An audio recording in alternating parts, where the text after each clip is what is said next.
Kita bersatu di dalam doa. Kasih karunia dan damai sejahtera dari Bapa kita dan dari Tuhan Yesus Kristus menyertai kita sekalian. Amin. Saudara-saudara yang terkasih, hari ini kita akan memperdalam ya firman Tuhan yang akan menjadi bahan khotbah di hari Minggu besok, lebih tepatnya tanggal 6 November 2022. Firman Tuhan diambil dari 2 Tesalonika pasal 2 ya. 2 Tesalonika pasal 2 ayat 13 sampai ayat 17. Saya akan bacakan kepada kita semua. Mari kita ikuti di dalam hati kita masing-masing. Firman Tuhan dari 2 Tesalonika pasal 2 ayat 13 sampai ayat 17, beginilah firman Tuhan untuk kita. Akan tetapi kami harus selalu mengucap syukur kepada Allah karena kamu, saudara-saudara yang dikasihi Tuhan. Sebab Allah dari mulanya telah memilih kamu untuk diselamatkan dalam roh yang menguduskan kamu dan dalam kebenaran yang kamu percayai. Untuk itulah Ia telah memanggil kamu oleh Injil yang kami beritakan, sehingga kamu boleh memperoleh kemuliaan Yesus Kristus Tuhan kita. Sebab itu, berdirilah teguh dan berpeganglah pada ajaran-ajaran yang kamu terima dari kami, baik secara lisan maupun secara tertulis. Dan Ia Tuhan kita Yesus Kristus dan Allah Bapa kita yang dalam kasih karunia-Nya telah mengasihi kita dan yang telah menganugerahkan penghiburan abadi dan pengharapan baik kepada kita, kiranya menghibur dan menguatkan hatimu dalam pekerjaan dan perkataan yang baik. Demikian isi firman Tuhan. Topik minggunya berdiri teguh dalam ajaran Yesus Kristus. Itu topik minggunya. Dalam bahasa Batak disebutkan marsihohot. Di bagasan podani Yesus Kristus. Saudara-saudara yang terkasih, ada setidaknya 3 isu utama yang dihadapi jemaat Tesalonika ketika itu. Yang pertama, jemaat Tesalonika ketika itu mereka mengalami penganiayaan yang sangat berat. Ya, mereka diperlakukan sangat kejam. Ide tentang ini bisa kita temukan dalam surat yang pertama dan juga yang kedua Paulus kepada jemaat Tesalonika. Lalu yang kedua, dalam Tesalonika ini kita bisa menemukan ada di antara anggota jemaat itu yang bisa kita sebut nakal seperti itu ya. Nakal. Lalu yang ketiga, ini isu utama yang terakhir yang bisa kita temukan. Kita akan menjumpai banyak kebingungan yang terjadi di tengah-tengah jemaat itu. Secara khusus dalam pasal 2 ini ya, itu kebingungan tentang konsep rapture atau pengangkatan orang-orang yang percaya. Tentang poin ini, rupanya ada orang yang datang masuk ke dalam jemaat itu ya, dia atau mereka menyebar pemahaman yang salah tentang situasi yang sedang mereka hadapi ketika itu. Orang-orang itu mengatakan penganiayaan berat yang sedang mereka alami itu adalah penganiayaan dalam hari Tuhan, seperti itu ya. Apa yang mau mereka katakan sebenarnya? Mereka mau katakan hari Tuhan sudah datang. Itu ide mereka sebenarnya. Mereka mau katakan hari Tuhan sudah datang. Saudara-saudaraku yang terkasih, jemaat Tesalonika waktu itu sepertinya mereka trauma dengan penganiayaan yang mereka alami. Sehingga mereka berpikir sepertinya memang benar hari Tuhan sudah datang. Sepertinya memang benar masa kesengsaraan yang besar sedang berlangsung dan itu yang mereka hadapi.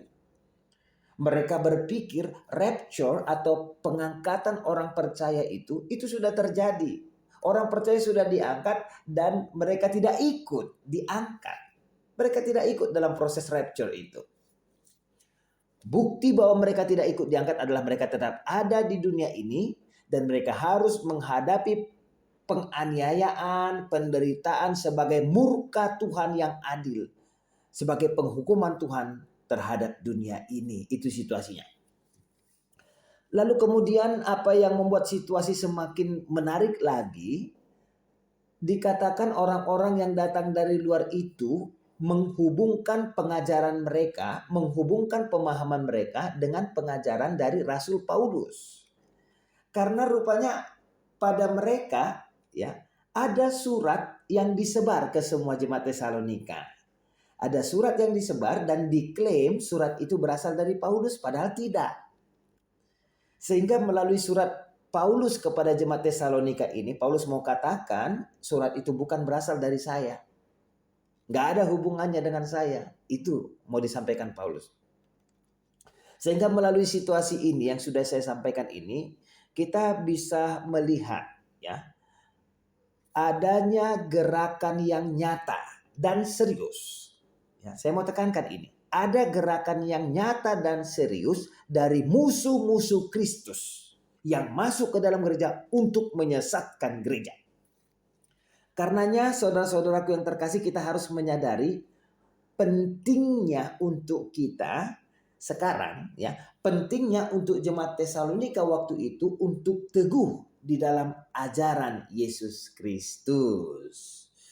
Nah, sehubungan dengan permasalahan yang dihadapi jemaat Tesalonika itu, masalah tentang parousia, masalah tentang kedatangan Kristus itu, Paulus katakan ya, tentang parousia, kedatangan Yesus, Paulus katakan harus terjadi dulu hal-hal tertentu, barulah pengangkatan itu akan terjadi.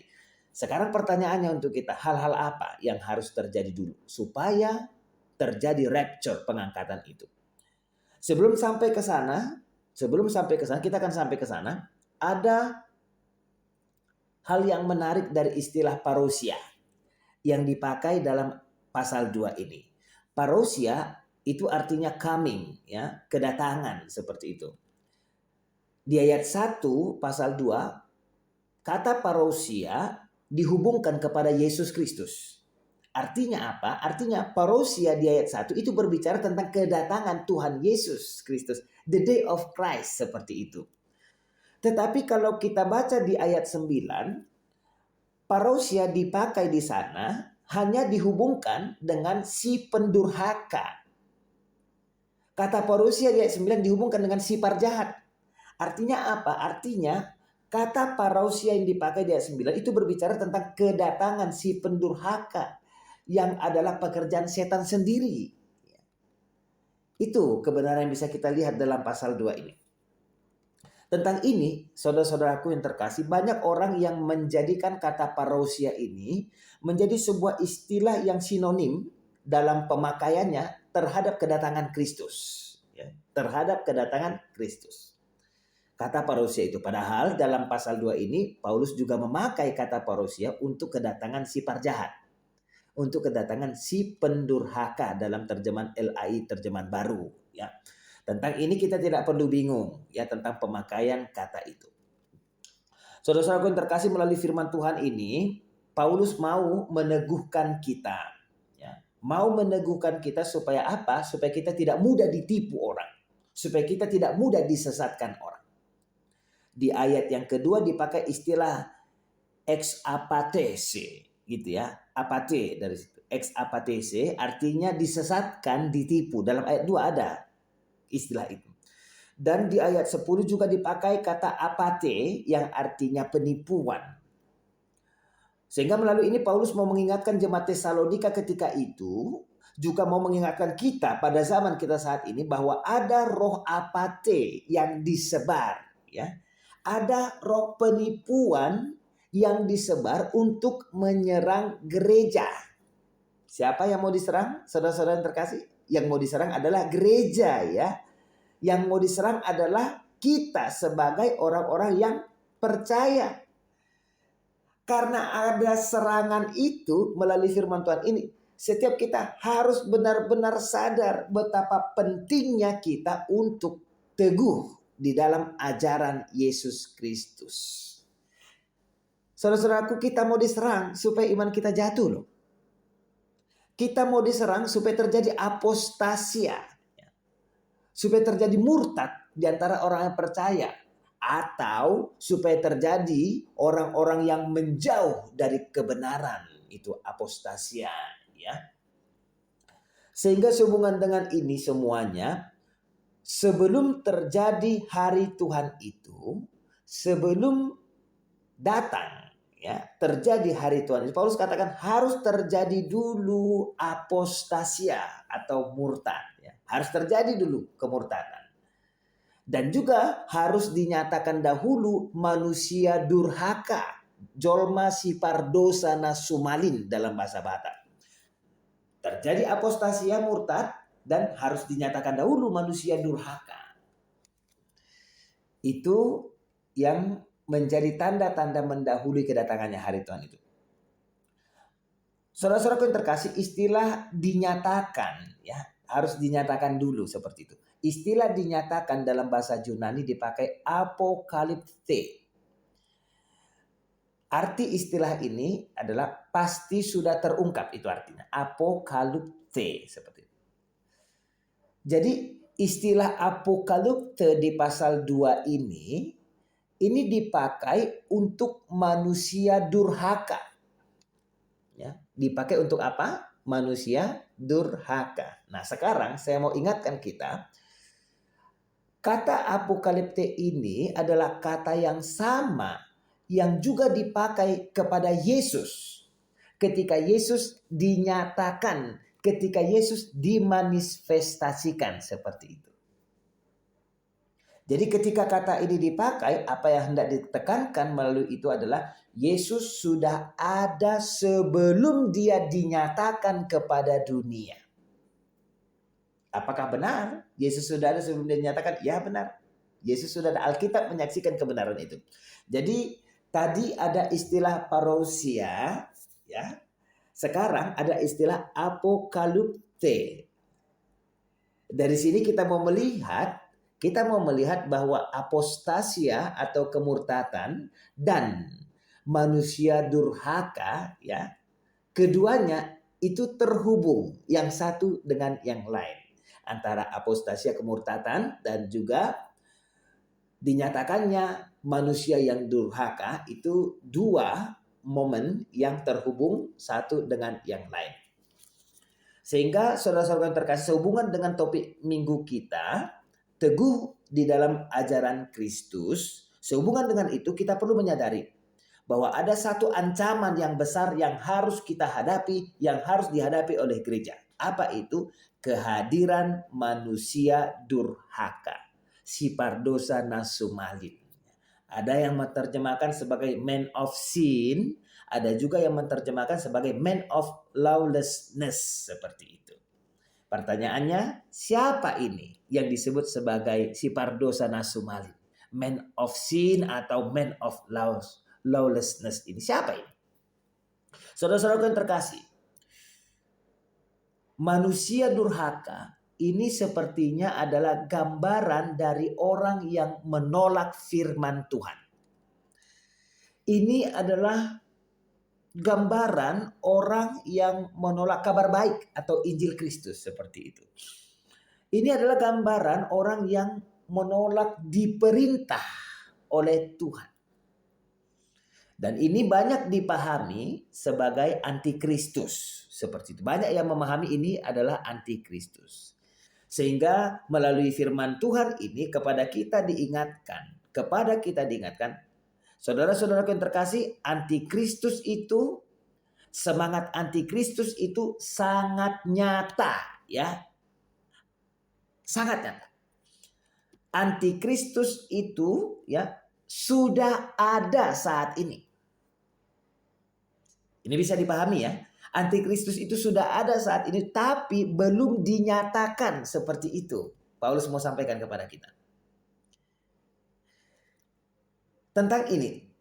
Jika antikristus itu melawan firman Tuhan, Jika antikristus itu melawan hukum-hukum Tuhan, maka kita harus berhati-hati.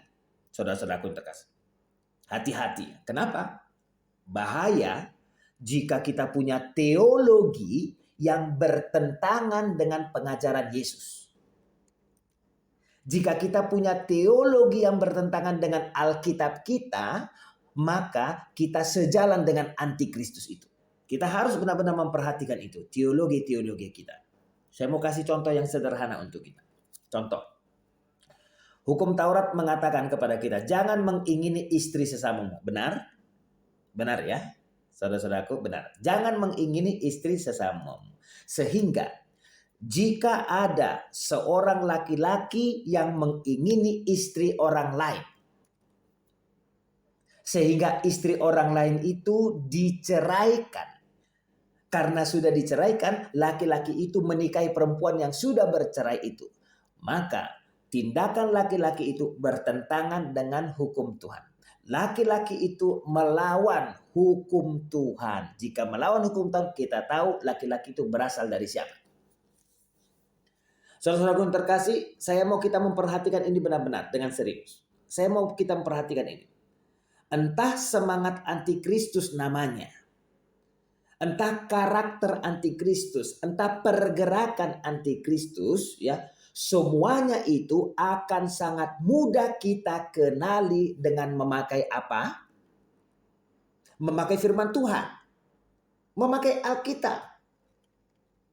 Sehingga melalui topik minggu kita, kita semua diajak berdiri teguh dalam ajaran Yesus Kristus, ya. Pakai Alkitab untuk apa? Mengenali gerakan musuh-musuh Kristus itu. Pakai Alkitab untuk mengenali semangat musuh-musuh Kristus itu. Jangan sampai ada semangat antikristus di dalam hidupmu. Jangan sampai ada atribut-atribut setan di dalam dirimu, diri kita. Kita punya alat ukur untuk itu, pakai alat ukur itu. Hanya Alkitab yang menjadi satu-satunya alat ukur yang paling benar untuk kita bisa mengenali pergerakan antikristus itu. Kenapa ini menjadi penting? Karena ada yang mengatakan Kaisar Nero itu menjadi tipe untuk antikristus. Ada loh yang mengatakan itu. Kita sama-sama tahu apa yang sudah dilakukan Kaisar Nero terhadap gereja. Kaisar Nero dia punya semangat. Kaisar Nero dia punya roh menentang Tuhan yang ditampilkan dengan tindakannya yang sangat amat kejam terhadap pengikut Kristus. Sangat kejam. Mungkin roh yang sama juga ada di dalam tokoh yang bernama Hitler. Mungkin ya. Atau tokoh-tokoh kejam lainnya. Yang berseberangan dengan pergerakan gereja sendiri. Sehingga ini mau menunjukkan kepada kita semuanya. Ini mau menunjukkan kepada kita. Roh antikristus itu, semangat itu bisa mengambil bentuk manusia yang berbeda-beda untuk menampilkan, menunjukkan semangatnya. Semangat perlawanannya terhadap Tuhan. Intinya, saudara-saudaraku yang terkasih, intinya Paulus mau katakan kepada jemaat Tesalonika, hari Tuhan itu belum terjadi. Paulus mau katakan kepada jemaat Tesalonika, pengangkatan orang percaya itu belum terjadi. Jikapun hari Tuhan sudah datang, semua orang yang percaya akan diangkat, termasuk orang percaya yang ada di Tesalonika. Jangan ragu tentang itu, kebenaran itu. Karenanya, saudara-saudara yang terkasih, mari kita memuji Tuhan. Itu epistel ya, itu pertanyaan tunggu. Kita diajak, mari kita memuji Tuhan. Kenapa kita memuji Tuhan? Melalui konteks 2 Tesalonika pasal 2 ini, kita memuji Tuhan karena kita orang yang percaya tidak ikut di dalam hari penghukuman Tuhan. Kita orang yang beriman tidak ikut menerima murka Tuhan. Kenapa? Karena kita sudah menerima kasih karunia Tuhan di dalam iman kita kepada Yesus Kristus.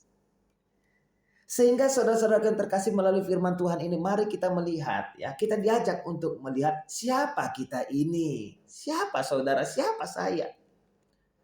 dalam situasi yang penuh kesusahan, dalam situasi penganiayaan karena kehadiran musuh-musuh Kristus, jangan pernah lupa siapa dirimu. Jangan pernah lupa siapa kita. Ayat 13 katakan, kita adalah orang-orang yang dikasihi Tuhan. Saudara-saudara terkasih, saya mau kita memperhatikan ini baik-baik. Ya. Saya mau kita memperhatikan ini baik-baik. Siapa kita? Kita adalah orang-orang yang dikasihi Tuhan. Orang yang dikasihi Tuhan memang akan mengalami penderitaan. Sama seperti jemaat Tesalonika, mereka ketika itu sangat menderita. Benar, kita sebagai orang beriman akan menghadapi penderitaan. Tapi kita tidak akan mengalami lagi murka Tuhan kepada kita. Mengapa kita tidak akan mengalami lagi murka Tuhan kepada kita? Karena Tuhan sudah memilih kita untuk diselamatkan. Luar biasa sekali. Ini kalimat yang sangat kuat. Ya, ini kalimat yang sangat kuat di minggu ini. Karena Tuhan sudah memilih kita untuk diselamatkan. Itu yang ditekankan dalam ayat 13. Artinya apa? Artinya kita dipilih Tuhan, ya, kita dipilih Tuhan supaya karena salib Yesus Kristus kita terlepas dari murka Tuhan yang adil itu. Kita dipilih Tuhan, ya, kita dipilih Tuhan supaya kita terlepas dari murka Tuhan. Tetapi sebaliknya antikristus dan pengikut-pengikutnya, mereka ditetapkan Tuhan untuk menerima murka Tuhan yang adil. Itu poin pentingnya. Selanjutnya saudara-saudara yang terkasih, Paulus katakan dalam firman Tuhan ini, Paulus katakan kita diselamatkan di dalam roh yang menguduskan kita. Tolong digarisbawahi itu. Di dalam roh yang menguduskan kita. Kita diselamatkan di dalam roh yang menguduskan kita. Kita diselamatkan di dalam kebenaran yang kita percayai. Apa itu? Injil Kristus yang kita percayai. Saudara-saudaraku, itulah kita, ya, itulah kita. Tetapi bagi orang-orang yang tidak diselamatkan,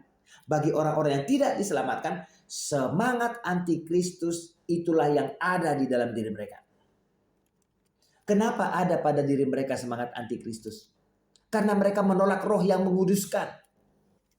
Semangat antikristus mereka terima, roh yang menguduskan mereka tolak. Bagi orang-orang yang tidak diselamatkan, mereka semua menolak kebenaran Injil Kristus. Mereka semua menolak firman Tuhan di dalam Alkitab. Itu yang disampaikan Paulus dalam ayat 13. Lalu kemudian Paulus katakan, Tuhan memanggil semua manusia melalui Injil Kristus. Perhatikan ini baik-baik.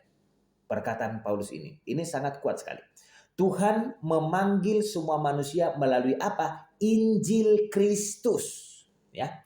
Tuhan memanggil semua manusia melalui Injil Kristus. Dan kita adalah orang-orang yang sudah menerima panggilan itu dan sudah merespon panggilan itu di dalam iman kita. Benar? Ya, itulah kita.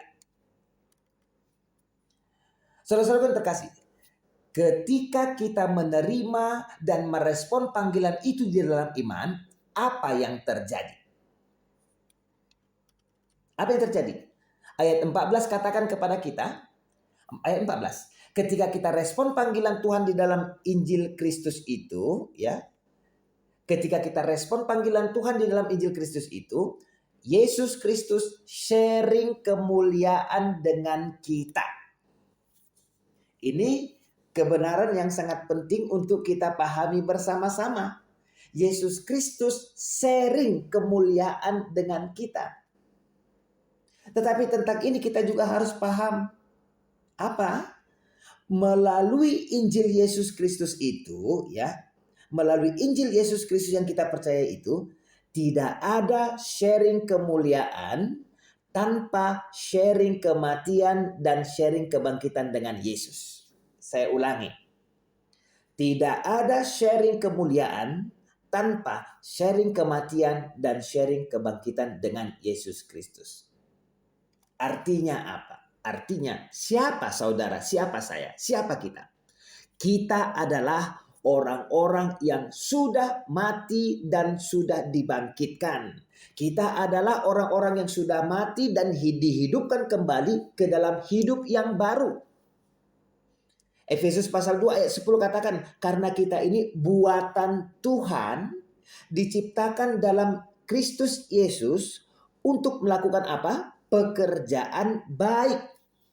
Ini yang ditekankan dalam ayat 16 dan 17. Ayat 16 dan 17 katakan, dan ia Tuhan kita Yesus Kristus dan Bapa kita yang dalam kasih karunia-Nya, ya, dalam kasih karunia-Nya telah mengasihi kita dan yang telah menganugerahkan penghiburan abadi dan pengharapan baik kepada kita, kiranya menghibur dan menguatkan hatimu dalam pekerjaan dan perkataan yang baik.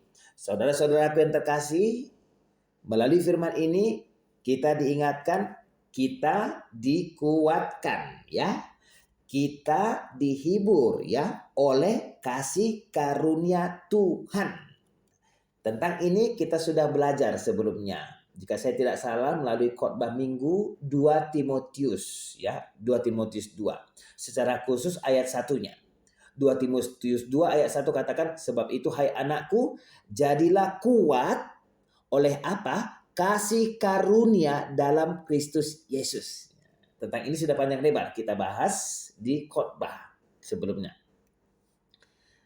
Saudara-saudara terkasih, yang terakhir untuk kita, Paulus berkata dalam ayat 15. Di sana dikatakan, berdirilah teguh, ya, kepada jemaat Tesalonika. Berdirilah teguh dan berpeganglah kepada ajaran-ajaran yang kamu terima dari kami. Saudara-saudara terkasih, apa yang mau Paulus katakan di sini? Sebenarnya Paulus mau katakan kepada jemaat Tesalonika ketika itu, jangan percaya kepada pengajaran yang mengatakan Yesus sudah datang. Sebenarnya Paulus mau katakan kepada jemaat Tesalonika ketika itu, jangan percaya kepada orang-orang yang mengatakan hari Tuhan sudah datang. Kalian tidak ikut diangkat karena kalian dihukum oleh Tuhan di dalam murkanya yang adil. Jangan percaya semua itu. Tetapi sebaliknya, tetaplah berpegang kepada apa yang sudah saya sampaikan, kata Paulus. Percayalah kepada semuanya itu supaya kamu jangan ditipu. Jangan mudah ditipu dan jangan mudah disesatkan. Berpeganglah kepada apa yang sudah saya sampaikan. Karena apa yang saya sampaikan itulah kebenaran. Itu sebenarnya yang mau disampaikan Paulus kepada jemaat Tesalonika dalam ayat 15 itu. Inilah idenya, saudara-saudara yang terkasih. Inilah idenya. Iman bergantung kepada firman yang diajarkan dengan murni dan benar. Ya, itu idenya. Iman bergantung kepada firman yang diajarkan dengan murni dan juga benar. Dan inilah yang menjadi tanda dari gereja yang benar. Sehingga saudara-saudara yang terkasih, berdirilah teguh, ya. Berdirilah teguh dalam ajaran Tuhan kita Yesus Kristus. Yakinlah, tidak usah ragu, yakinlah kita sudah ada di tempat yang benar loh. Yakin kita sudah ada di posisi yang benar, di mana gereja. Kita sudah punya alat ukur yang benar, Alkitab. Kita sudah punya kepastian dan kepastian kita itu benar di dalam karunia Tuhan melalui Yesus Kristus Tuhan kita. Tetaplah teguh dalam ajaran kita. Tuhan Yesus memberkati kita. Amin.